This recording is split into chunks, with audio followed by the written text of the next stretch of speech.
Hey guys, my name is Ann Tuller and I will be presenting on the environmental and cultural factors for the LGBTQ community, specifically focusing on gay and lesbian individuals. So we'll start off talking about the media, particularly how this population is portrayed in media. Doing some research, I found historically the portrayal of this community has been negative, and that was kind of a reflection of the culture intolerance of these people. Um, Before the 1990s, since the 1990s, and within the last decade, we've seen an increase in the depictions of the LGBTQ community, especially in mainstream media in North America. Something I've noticed personally um, is that these characters, if they are portrayed in media, tend to be gay with fewer lesbians. And then I've noticed too that they don't usually play a main role um, or stand out in any way. And then in a recent report by GLAAD, which is an organization that supports the LGBTQ community, they found that out of 882 TV characters, 90 from this population were represented, which is great. So, family support. What role can family support play in the health outcomes of this population? And really, the answer to that question is that this affects every aspect of someone's life. So, I found a statistic that kind of blew me away, but its lack of family support is the number one reason for homelessness in this population. And we're also finding that because um, gay and lesbian teens are coming out earlier than ever before, uh, family support is even more important because they don't have the means to live on their own. So, lack of support is, like I said, associated with um, every aspect of life. So, risk of suicide, depression, homelessness, like I mentioned, and then future employment, educational opportunities, and then the quality and length of life. So, this is very, very important. And it's also important for families to be introduced to resources that will help them understand their gay or lesbian son or daughter. And one of those resources is just counseling. It's a great way um, for families to get some education on this topic. And then going along that same line, role of peers is also very, very important, especially in adolescence. So we know that adolescents um, are especially affected by their peers. So, with that lack of social support, we see higher levels of depression, anxiety, alcohol or drug misuse, risky sexual behaviors, and low self esteem. And then on the opposite side of that, higher levels of social support were associated with positive self esteem. So, again, a very important topic. So, this was an interesting um, topic for me to do some research on. I came across something called the legacy of trauma, which basically states that trauma and vulnerability can be passed on from generation to generation.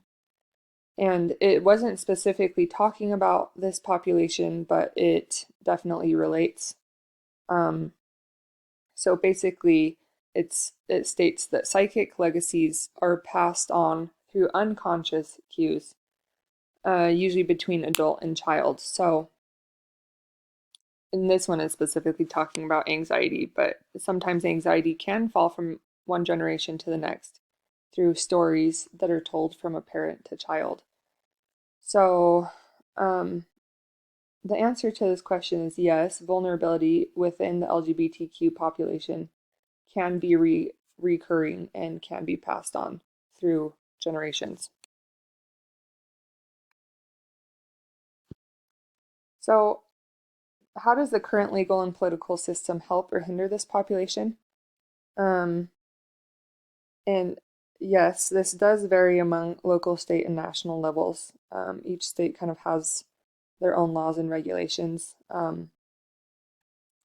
But the political system plays a huge role in either helping or hindering the LGBTQ community. So they often play a role in foster care and adoption, laws and regulations around those, and then bills that either support the LGBTQ community or don't, and those are anti-LGBTQ bills. And then laws regarding protections in healthcare, or on the opposite end of that is discrimination in healthcare. So they do play a large role. And that can be both a good and a bad thing.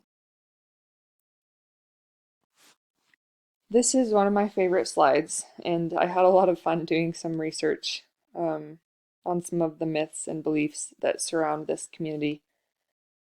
Um, so one of the main ones is that all gay people have HIV, which we know is not true. Um, that's like saying that all drug users have HIV. There's many ways to get or attain HIV, and it doesn't mean that all gay people have it. And then there's a common belief that gay men are more likely to be pedophiles, and there's no research or data that backs this up at all. And then my favorite one, if my friend is gay, they will automatically be attracted to me if they are the same sex. Um, Again, it's not true. Just one way I like to think about it is if that's like saying like my heterosexual friend, because they like girls, they're gonna like they have a crush on me.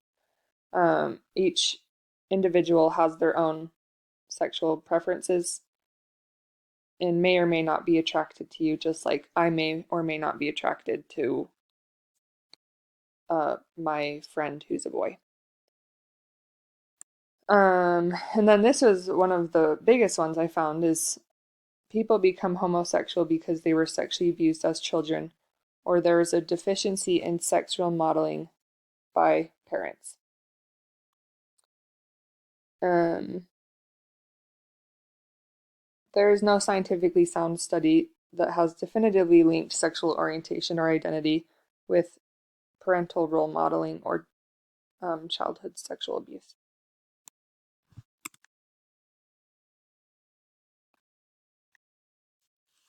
As far as international scope, there are regions of the world in which this population is in more danger or shunned.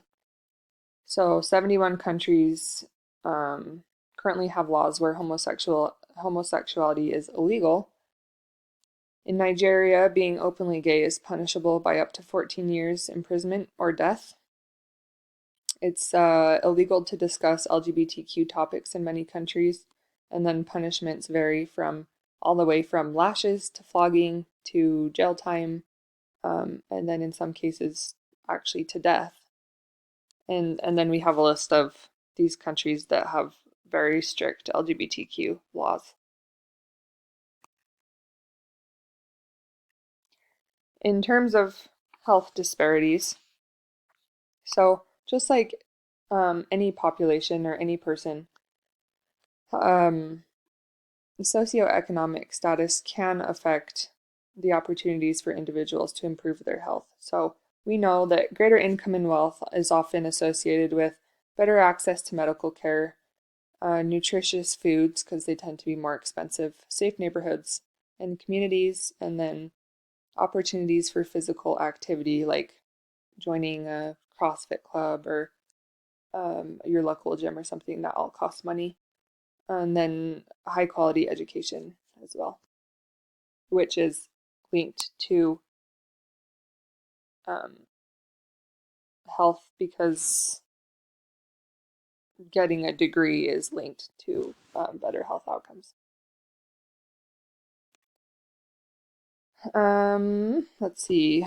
Health disparities in race and ethnicity. So, how could race or ethnicity affect health outcomes? And I found in research that LGBTQ people of color often felt disconnected from their counterparts. And then LGBTQ people of color are more likely to experience health disparities as compared to their white LGBTQ peers. And actually, I found that Philadelphia added black and brown to their rainbow flag this last year to acknowledge LGBTQ people of color who have felt excluded by actually their own community, which is the LGBTQ community. So this was controversial, especially among white gay men. And sadly, I found that there's a lot of discrimination within the LGBTQ community towards people of color. And then I've included just a couple of statistics here about people of color in healthcare specifically. Religion. So this is a hot topic recently. Religion, I found in research, can help or hinder, and it just kind of depends on the person. But for a lot of people, it does affect their mental health, and especially if they choose to leave their religion of origin, that loss of faith can have a huge negative impact on those individuals. They often feel disconnected from their family and their community. Um, and then on the other hand, some people find that faith gives them hope. It renews a sense of faith for them. And then, being connected with people, going to church or activities, help them to feel like they're a part of something. Gender. I had a hard time finding research about this topic, but I did read some studies that showed that lesbian women are more discriminated against than gay men.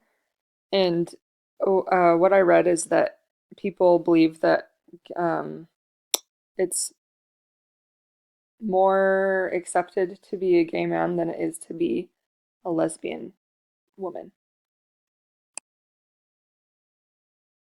Geographical location does play a role in health.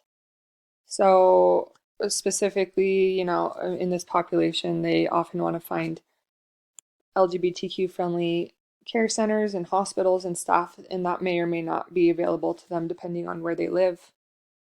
Then, if they live far away, it's going to be more difficult for them to get treatment, such as in a rural area, and of course, price variations within the region that they live.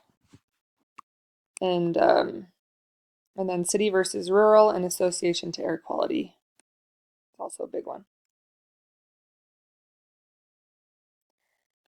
Implicit and explicit bias. So implicit bias is unconscious, and then explicit is conscious. So especially in healthcare, there's a lot of implicit um, bias. So one thing I read is among heterosexual providers, implicit preferences always favored heterosexual people over lesbian and gay people.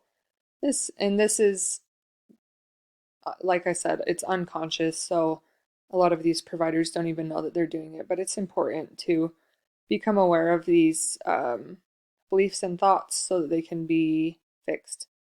And then explicitly, this is when individuals report and consciously endorse something. So I read a study that healthcare providers in Australia explicitly expressed discomfort with caring for sexual minority patients. And that could be just because of a lack of education or um, not a lot of experience with this population, but it still is explicit bias. And then internationally, this list of countries I found on the internet provide awesome healthcare for LGBTQ people, and they have healthcare providers who are trained to care for this population, which I think is awesome. And then a list of references. So that's it, you guys. Thanks for listening. I hope that you learned something about this community. It's something I'm passionate about. So thanks.